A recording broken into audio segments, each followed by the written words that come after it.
Hi, my name is Holt Rowley, and I did my paper and this presentation on the culture of the Philippines. A brief background to why I did this was my fiance is actually from the country, and she moved here in her teens. She still has a bunch of family there and stuff like that, so I thought it would be a good idea for maybe to learn about the culture, so that way when I meet them, see them, stuff like that, I'll be able to hopefully communicate a little better. The country is named after King Philip II.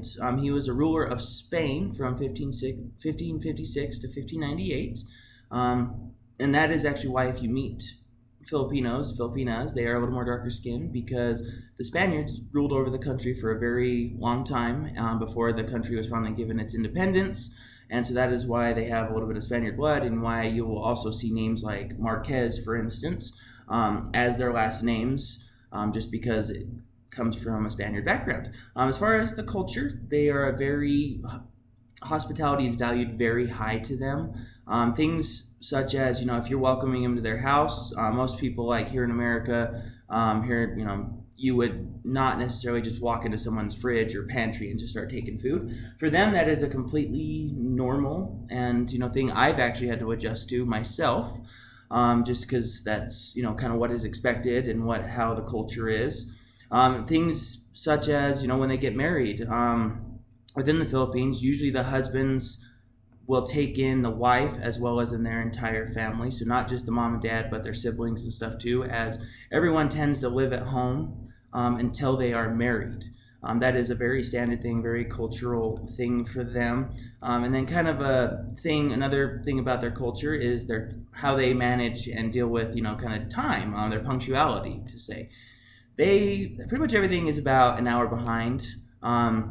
We might know some people that are like this, but it's not part of our culture. Whereas, more of our culture, we deal with, punctuality is almost considered rude if you're late and stuff like that. It is not there. It could be in a birthday party, or it can be a crazy award ceremony. And they, if it starts at 8, that really means about more closer to 9 o'clock, and that's just kind of how it is. I've kind of asked, well, why don't they just, say the other time? But because if they say later, that means it'll start later. So that's just kind of an interesting about their culture. And if I was, to tell somebody, or, how to work with them, and if you're doing business, a big thing to me is be very cordial, talk about personal things, and be ready to hear kind of about how their day was and things they did and stuff like that. We tend to be a little more, let's get it done, let's be upfront, let's talk business as soon as we shake hands, that kind of a thing. Within the Philippines culture, it's very common, and it's very more of a respectful thing to have kind of like what we call small talk. You want to be, hear about how their kids are, what they did today, and you share the same information with them. And sometimes these conversations can carry on a little bit longer than necessarily you want to, but as somebody, if you were working with them, know that that is something that you will probably need to develop and learn to be able to do, and just expect.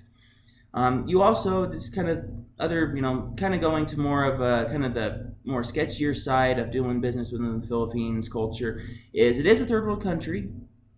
So you maybe run into very sketchy things where people expect payouts, or bribery is one of the big things that's kind of the negative within the Philippines. Is it actually, because of all of this, is why there is either high class or low class. There is no middle class within the Philippines like there is in the U.S., where that's actually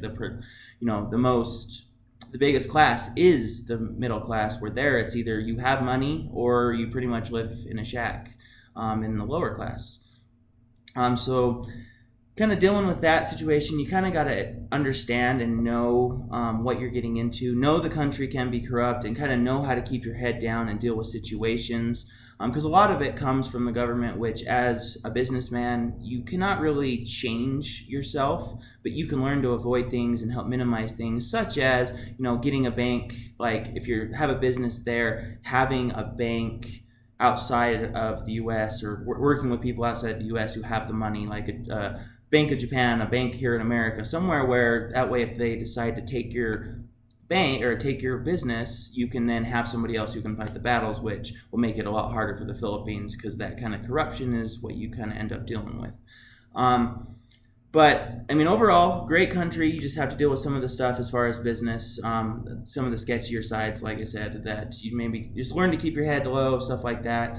Is definitely very key to doing business there. And then also just being very cordial, being welcoming, being very personal with them. It was something that's very helpful. But if as far as everything else, that is my kind of presentation about the Philippines. Just a quick little background and quick little side about maybe ways to help you do business within the Philippines. Thank you.